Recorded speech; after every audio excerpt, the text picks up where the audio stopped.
તો વિદ્યાર્થી મિત્રો એક પેરેગ્રાફ વધારે શીખીએ.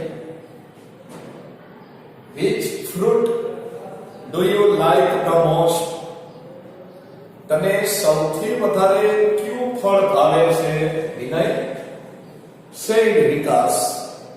એવું વિકાસે કહ્યું કે વિનય તને સૌથી વધારે કયું ફળ ભાવે છે?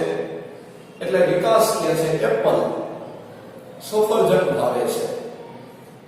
વિનય કહે છે કેમ? એટલે વિકાસ કહે છે એક સફરજન ડોક્ટરને દૂર રાખે છે. દિવસનું એક સફરજન એ ડોક્ટરને દૂર રાખે છે.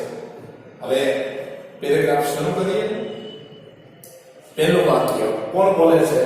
વિકાસ, એટલે બોલનાર વિકાસ.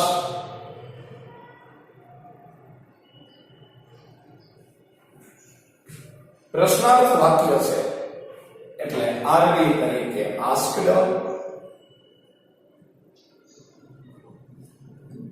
વિકાસ જે વાક્ય બોલે છે એ વિનય સાંભળે છે એટલે સાંભળનાર તરીકે વિનય.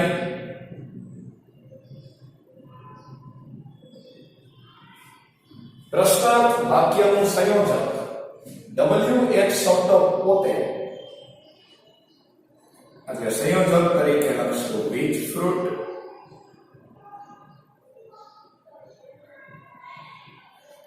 ફરીથી બોલનાર વિકાસ, રિપોર્ટિંગ વર્બ આસ્ક્ડ, સાંભળનાર વિનય, સંયોજક which fruit, સંયોજક તરીકે WH શબ્દ પોતે અને એની સાથે જોડાયેલો શબ્દ ફ્રૂટ. હવે જેટલું વાક્ય વધે છે એને આપણે વિધાનમાં ફેરવીએ.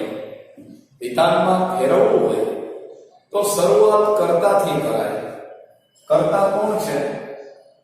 યુ.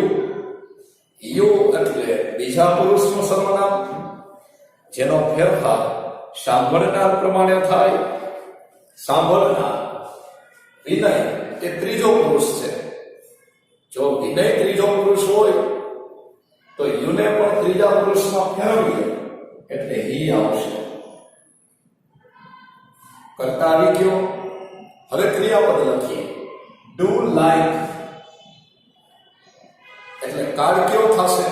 સાદો વર્તમાન કાળ, એનું સાદો ભૂતકાળ લાઈક. ડુ અને ડસ નીકળી જાય અને જે ક્રિયાપદ આપ્યું હોય એનું ભૂતકાળ થઈ જાય. The most. ચાલો પહેલા વાક્યમાં વિકાસે વિનયને એક પ્રશ્ન પૂછ્યો કે તને કયું ફ્રૂટ ભાવે છે? એટલે વિનય જવાબ આપે છે કે એપલ. તો બોલના વિનય જવાબ આપે એટલે આરવી તરીકે રિપ્લાય. સાંભળનાર વિકાસ. જવાબ આપતું વાક્ય હંમેશા વિધાન હોય છે એટલે વિધાન વાક્યનું સંયોજન ધેટ. બોલનાર વિનય, આરવી તરીકે રિપ્લાય, સાંભળનાર વિકાસ, સંયોજક ધેટ. હવે વિકાસે અહીંયા જે પ્રશ્ન પૂછ્યો એનો વિનયે ટૂંકમાં જવાબ આપ્યો અને ટૂંકમાં જવાબ આપે એટલે એનો આખો જવાબ ઉપરના પ્રશ્ન પરથી બનાવવાનો અને ઉપરનો પ્રશ્ન એટલે આ જ વાક્ય.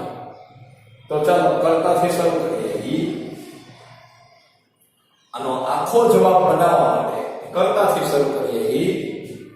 ક્રિયાપદ આવે લાઈક. આ લાઈક ક્રિયાપદને શુંથી પ્રશ્ન પૂછે એટલે કર્મ મળે. લાઈક એટલે ભાવવું. શું ભાવવું? તો કે એપલ. અને અન્ય શબ્દો ધ મોસ્ટ. ચાલો હજી એકવાર. પહેલા વાક્યમાં વિકાસે વિનયને એક પ્રશ્ન પૂછેલો હતો કે વિનય તને કયું ફ્રૂટ ભાવે છે? એટલે વિનય કહે છે એપલ. વિનયે જે જવાબ આપ્યો એ એક શબ્દમાં આપ્યો એમાં કર્તા ક્રિયાપદ નથી, એટલે જવાબ કેવો જવાબ ગણાશે? ટૂંકો જવાબ. હવે એનો આખો જવાબ બનાવવો હોય તો ઉપરના વાક્યનો કર્તા લઈને આખો જવાબ બનાવાય. એટલે ઉપરનું વાક્ય એટલે આ વાક્ય, એનો કર્તા હી, એનું ક્રિયાપદ લાઈક, કર્મ એપલ, અન્ય શબ્દ ધમોસ, બની ગયો આખું વાક્ય. આગળ એપલ ભાવે છે એટલે વિકાસે પૂછ્યું કેમ? ચાલો બોલનાર વિકાસ, પ્રશ્નાર્થ વાક્ય છે એટલે આરવી તરીકે આસ્ક્ડ,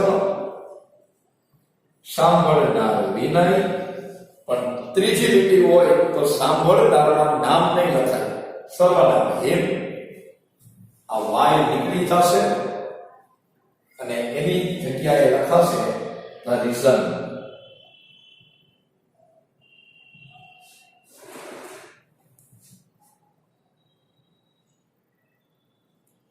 આગળ મિત્રો, જ્યારે માત્ર વાયથી પ્રશ્ન પૂછો ત્યારે વાય નીકળી જાય અને સાંભળનાર પછી ધ રીઝન લખાય.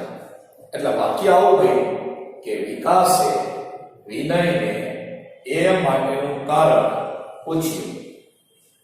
શા માટે એને એપલ ભાવે છે એ માટેનું કારણ પૂછ્યું.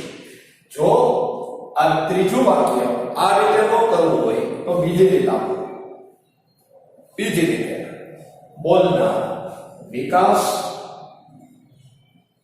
પ્રશ્નાર્થ વાક્ય છે એટલે આરવી તરીકે આસ્ક્ડ, સાંભળનાર વિનય એટલે કે હિમ, પ્રશ્નાર્થ વાક્યનું સંયોજન WH શબ્દ પોતે વાય. અને હવે આ ટૂંકા પ્રશ્નાર્થ વાક્યને આખું બનાવી ઉપરના જવાબમાંથી આખો પ્રશ્ન બનશે.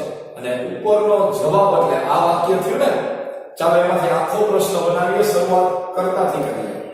હી ક્રિયાપદ, લાઈક કર્મ, એપલ અન્ય શબ્દો, ધ મોસ્ટ. તો મિત્રો આજે વાયથી પ્રશ્ન પૂછ્યો એનો જવાબ બે રીતે બને. એક, વાય કાઢીને સાંભળનાર પછી ધ રીઝન લખી નાખો. અને બીજી રીત કે આ ટૂંકો પ્રશ્ન છે એનો આખો પ્રશ્ન બનાવવા માટે ઉપરના વાક્યમાંથી, ઉપરનું વાક્ય એટલે આ વાક્ય થયું, એમાંથી આખો પ્રશ્ન બનાવો. આખો પ્રશ્ન બનાવો એટલે શરૂઆત કરતાથી કરો. કર્તા ક્રિયાપદ જે આવતું હોય બધું લખો. હવે છેલ્લું વાક્ય, વિકાસે પૂછ્યું તને એપલ કેમ ભાવે છે? એટલે વિનય કહે છે દિવસનું એક સફરજન ડોક્ટરને દૂર રાખે. મિત્રો આ વાક્ય સનાતન સત્યવાળું વાક્ય કહેવાય. એટલે આ વાક્યમાં માત્ર સર્વનામમાં ફેરફાર થાય, કાળમાં ફેરફાર નહીં થાય. તો શરૂ કરીએ. બોલનાર વિનય, અહીંયા જે પ્રશ્ન પૂછો એનો અહીંયા જવાબ આપે એટલે આરવી તરીકે રિપ્લાય. સાંભળનાર વિકાસ, વિકાસની જગ્યાએ હિમ. સંયોજન વિધાન વાક્ય છે એટલે ધેડ. અને ધેડ લખ્યા પછી આ આખું વાક્ય બેઠું લખાશે. કેમ? સનાતન સત્ય.